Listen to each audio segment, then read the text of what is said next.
Hey, what's up? This is Chosen, and in this video, we are going to be talking about the Diablo 4 pre-purchase, which offer you should buy in accordance to what you are looking for. I'm going to break them down, what you get for each one. We'll talk about the community sentiment. We'll talk about the collector's edition. It's not really a collector's edition. It's a collector's box that does not include the game. So we'll talk about that for a little bit and help you have all information available to you when you're deciding which edition to buy for Diablo 4. So let's get into it.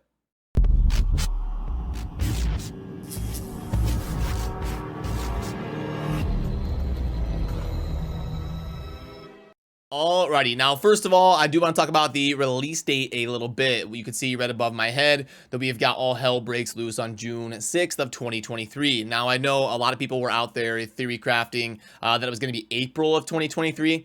I always said in my content that I thought it was going to be November of 2023. That's when Blizzard has released a lot of their big titles. But they do also do May or early June. They just did Diablo Immortal. I think it was like June 1st or June 2nd. They went with early June for that as well. And they're going to be trying to stick to the same time frame of here with Diablo 4. But something that you do want to keep in mind is over here on the right side, you can see in bold actual platform availability and launch dates of the beta subject to change. And then they basically say to kind of look at Diablo.com to keep in the loop of more info. Yeah, we don't know exactly when the beta and the open beta and all that stuff is going to take place. But I do want to make sure and let you know that, I mean, it's probably like 90% to launch on June 6th. But remember, I mean, we just saw with Diablo Immortal, the release date was supposed to be the end of 2021, and it got delayed like 7 months way into 2022. So it is still possible that this gets delayed. You just want to mentally prepare yourself for that. It is pretty common in the gaming industry for these things to get pushed back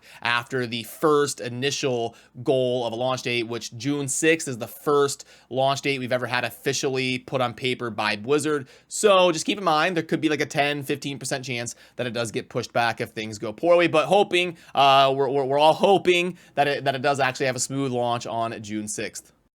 But now let's go ahead and compare these products a little bit. The standard edition, the digital deluxe edition, and the ultimate edition, starting from 70 USD and going up to 100 USD. Now it is worth noting that with the standard base edition for $70, you are getting basically everything, including the open beta early access type stuff. But most notably, the thing you're going to be missing out on is the up to 4 days early access to Diablo 4. So that's going to be the thing that most of you are concerned about, where if you buy the standard edition, it looks like the game is going to be launching about 4 days early for the digital deluxe and the ultimate editions, as you see over here on the right. And actually, let me pull out my pen here a little bit for you. So this is going to be the most important thing that I think a lot of you are going to care about, this box right here, the 4 days early access to Diablo 4. You can see the standard edition is not going to have it, but your digital deluxe and your ultimate edition are both going to have that 4 days early access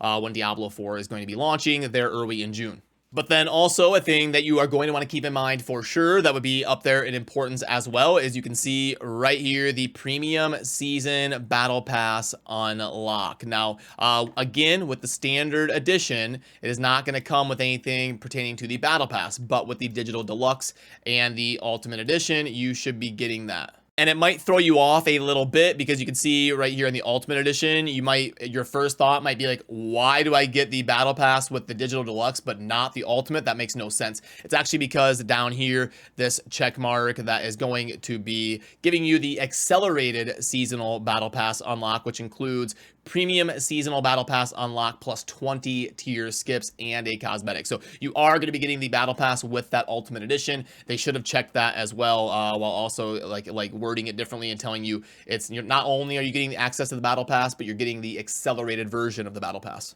So it's going to be up to you. I would say, you know, for most of you that are hardcore into Diablo 4, I would at least try to find a way to get the digital deluxe because that will ensure you the 4 days early access when it's going to launch, and then also the first iteration of the battle pass. So if you were going to buy the battle pass anyway, you're really kind of just deciding, do you want to spend that money up front or when the game comes out? So, but obviously, if you're not going to buy the battle pass and you're just going to be doing the free-to-play versions of the battle pass, absolutely nothing wrong with the standard edition. And we'll have to see exactly how they're going to do that 4 days of early access. I don't know that I don't know if it'll be part of season 1. Like if I don't think they're going to be having seasons out the gate, so it probably won't be that big of a deal. And honestly, it could end up being a good thing with Blizzard doing it that way. Obviously, it's going to be a feel bad when you can't when you're watching other people play for 4 days and you're not able to sign in,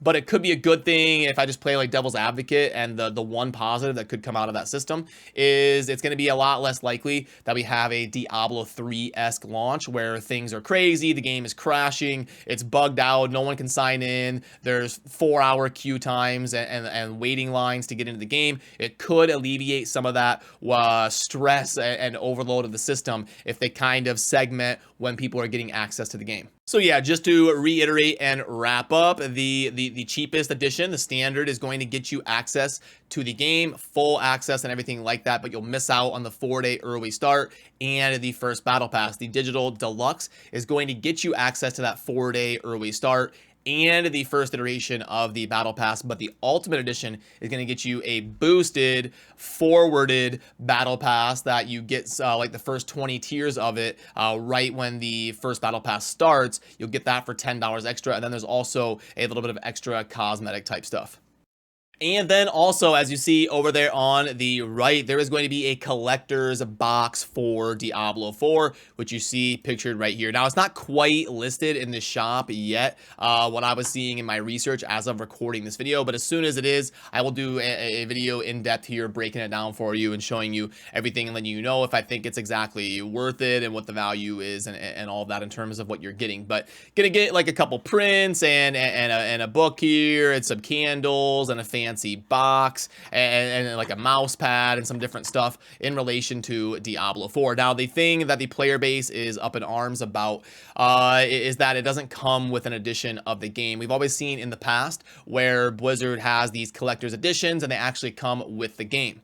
And I have actually got a collector's edition of Diablo 3 that I've left sealed and unopened because I think it's a cool keepsake to have here in my studio. You know, so I don't know. Will I buy the Diablo 4 collector's box? I don't know. I think it's really cool that it comes with the game, and I've got like a real copy of the game here in my Diablo 3 collector's edition that's kind of unsealed and kept safe as everything. And also not even as a collector's edition, but just for people that want to buy the product. It's really cool to just buy one thing and be done with it. I really wish they would have done a collector's box that included the ultimate edition of the game while also having those collector's items. I think we saw some of the boxes like this for StarCraft 2 and Diablo 3 and stuff. They would be like $200 or so. They could have done the same thing here. Just put the ultimate edition and the collector's box in one box for $200 and then actually give people a copy of the game and give people a physical copy of the game. Like have one of those fancy boxes in there where it's got like a really cool printout card of like your code or whatever to download the game, like your specific copy. That would have been really cool to just include everything in one box. So I think that's kind of an L on Blizzard's part to have it separate. And then also, I wonder about all the poor people that are going to buy the collector's edition and think they're getting the game. You know, the support team over at Blizzard is going to get flooded when the game releases. They're going to be like, I bought the collector's box and I thought I got, like, you know, no matter how much they list it on the site or clarify, people are going to click, oh, collector's box, and think that they're getting the game, and rightfully so. They should. So they should have included it in the game and all of that. It's kind of a bummer, but just know that if you're buying that collector's box, you're going to also have to buy the edition that you would like to purchase on the side. So to get everything, it's going to cost you somewhere between 170 USD and 200 USD if you want to get that collector's box, which I believe is going to be at that $100 USD price point. So about $170 to $200 to get all encompassing the version of the game and also the collector's edition type stuff. So in conclusion here, wrapping up the editions, and I'll get to which one I recommend that people purchase and all that here in a second. I think the ultimate edition, or no, let me rephrase this. I think they should have had a collector's edition for like $250, where it includes the Ultimate Edition and it includes the collector's box and everything, and permanent Battle Pass subscription. I think they should have done that for like 250, 300 bucks. Let people that are willing to support the developers out the gate before they even know if they really like the game. That should be worth something. I think they should have gotten permanent subscriptions to seasonal battle passes. If they're just cosmetics anyway, if it's not pay to win stuff, I think that would have been a really good nod to the player base, is just have a collector's edition that includes the game and all future battle passes. If you're willing to support them as a developer, would have been a really good nod to the player base. But in conclusion here, which version should you buy? I have nothing wrong with buying the standard edition. It's already expensive at $70. Just understand that you are going to miss out on the 4 days early access, and you're also going to be doing the free-to-play version of the battle pass when the game launches. But there's nothing wrong with that. It's not like you're going to have a bunch of XP bonuses that you're missing out on, and your friends are zooming ahead of you or anything. So absolutely nothing wrong with buying the standard edition. But then if you've got a bunch of friends or something that are going to be playing the game with you, I would touch base with them and make sure that you at least get the same version of standard or digital deluxe, because it's going to be a big bummer if you've got like 5 friends you're looking forward to playing with and 4 of them buy the digital deluxe and then you buy the standard edition, and now those 4 people are playing for 4 days and you can't join them, you can't get access to the game. That is something you're definitely going to want to take note of, and at least get the digital deluxe for the 90 USD if you've got people you're excited to play with, so you don't miss out on that time frame. And then lastly, the Ultimate Edition. I don't think it's really going to be that necessary, because if you're a dedicated player, you're probably going to complete the Battle Pass anyway. So getting the extra 20 levels, which is the most important thing on the Battle Pass, not going to be a huge deal. So really, you don't need to stress yourself about spending the full 100 for the Ultimate Edition, in my opinion. You can let me know if you disagree down below. But I think either the Standard or the Digital Deluxe is perfectly fine. Just make sure and touch base with the people that you care most about playing with, so you make sure you get access to the game at the same time. So that will do it for our discussion on the different Diablo 4 versions and the release date. Remember to let me know what you think down below. I always enjoy hearing your perspectives as well. And remember to subscribe on your way out if you enjoy Diablo content. I'll see you soon in the next video. Thanks for watching. Peace.